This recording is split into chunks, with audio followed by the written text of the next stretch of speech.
നമസ്കാരം. തമിഴ്നാടിന്റെ രാഷ്ട്രീയ ചരിത്രം തിരുത്തിക്കുറിച്ചുകൊണ്ട് ജോസഫ് വിജയ് മുഖ്യമന്ത്രിയായി സത്യപ്രതിജ്ഞ ചെയ്ത വേദിയിൽ വിജയോളം തന്നെ ശ്രദ്ധാകേന്ദ്രമായി മാറി നടി തൃഷ കൃഷ്ണൻ.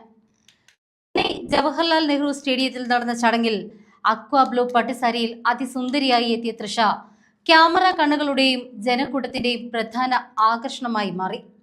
സിനിമയിലെ ഭാഗ്യജോഡികൾ രാഷ്ട്രീയത്തിന്റെ പുതിയ പടവുകളിലും ഒന്നിച്ചെത്തിയത് ആരാധകർക്കിടയിൽ വലിയ ആവേശം തന്നെയാണ് സൃഷ്ടിച്ചത്. ചെന്നൈയിലെ തന്റെ വസതിയിൽ നിന്ന് സ്റ്റേഡിയത്തിലേക്ക് പുറപ്പെടുന്ന വേളയിൽ മാധ്യമപ്രവർത്തകരോട് സംസാരിച്ച താരം ഈ നിമിഷത്തെ താനേറെ ആകാംക്ഷയോടുകൂടിയാണ് കാത്തിരിക്കുന്നത് എന്ന് വ്യക്തമാക്കി. ചടങ്ങിൽ പങ്കെടുക്കാൻ തൃഷ തന്റെ വീട്ടിൽ നിന്നും ആവേശത്തോടുകൂടി ഇറങ്ങുന്ന ദൃശ്യങ്ങൾ ഇതിനോടകം തന്നെ സോഷ്യൽ മീഡിയയിൽ തരംഗമായിട്ടുണ്ട്.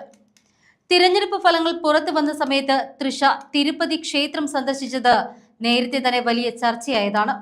മെയ് 4 തന്റെ 43ാം ജന്മദിനത്തോടനുബന്ധിച്ച് താരം തിരുപ്പതിയിൽ ദർശനം നടത്തിയത് വിജയുടെയും തമിഴക വെട്രി കഴകത്തിന്റെയും വിജയത്തിന് വേണ്ടിയാണ് എന്ന അഭ്യൂഹങ്ങൾക്ക് ഈ സാന്നിധ്യം വീണ്ടും ശക്തി പകരുകയാണ്. സത്യപ്രതിജ്ഞാ ചടങ്ങിൽ പങ്കെടുക്കാൻ തൃശ എത്തിയത് കേവലം ഒരു അതിഥിയായിട്ടല്ല, മറിച്ച് വിജയുടെ രാഷ്ട്രീയ ജീവിതത്തിലെ ഏറ്റവും നിർണായകമായ കരുത്തായിട്ടാണ് എന്ന വിലയിരുത്തലുകൾ സജീവമാണ്. ചടങ്ങിൽ പങ്കെടുക്കാൻ തന്റെ വസതിയിൽ നിന്ന് പുറപ്പെടുന്നതിന് മുൻപ് തന്നെ ഈ നിമിഷത്തിനായി താൻ ഏറെ ആകാംക്ഷയോടു കൂടിയാണ് കാത്തിരുന്നത് എന്ന് തൃഷ മാധ്യമങ്ങളോട് പ്രതികരിച്ചു. വിജയുടെ മാതാപിതാക്കൾക്കൊപ്പം തന്നെ മുൻനിരയിൽ തന്നെ ഇരുന്ന താരം സത്യപ്രതിജ്ഞാ വേളയിൽ വൈകാരികമായിട്ടാണ് പ്രതികരിച്ചത്. തിരഞ്ഞെടുപ്പ് കാലം മുതൽ തന്നെ വിജയുടെ നിഴലായി തൃഷയുടെ പേരും ചർച്ചകളിൽ ഉണ്ടായിരുന്നു.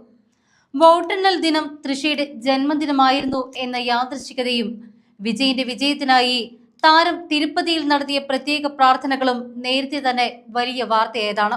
വോട്ടെടുപ്പ് ദിവസം ഗില്ലി സിനിമയിലെ പ്രശസ്തമായ വിസിൽ ശബ്ദം ഇൻസ്റ്റഗ്രാമിൽ പങ്കുവെച്ചുകൊണ്ട് തൃഷ നൽകിയ പിന്തുണ തന്റെ പ്രിയ സുഹൃത്തിനുള്ള ഉറച്ച പ്രഖ്യാപനമായിരുന്നു.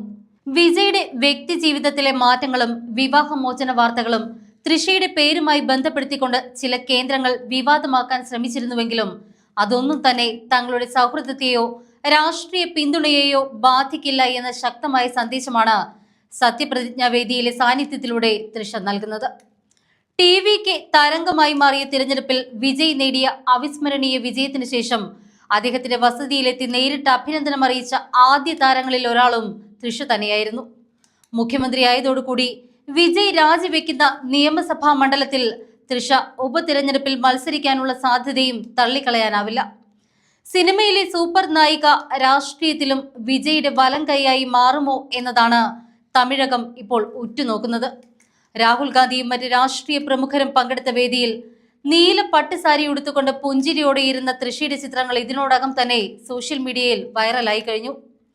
ദ്രാവിഡ രാഷ്ട്രീയത്തിലെ പുതിയ അധികാര കൈമാറ്റത്തിന് സാക്ഷ്യം വഹിച്ച ഈ ചടങ്ങിൽ ഭരണ തുടക്കത്തിനൊപ്പം തന്നെ തൃഷയുടെ രാഷ്ട്രീയ പ്രവേശനത്തെക്കുറിച്ചുള്ള ചർച്ചകൾക്കും സ്റ്റേഡിയം വേദിയായി.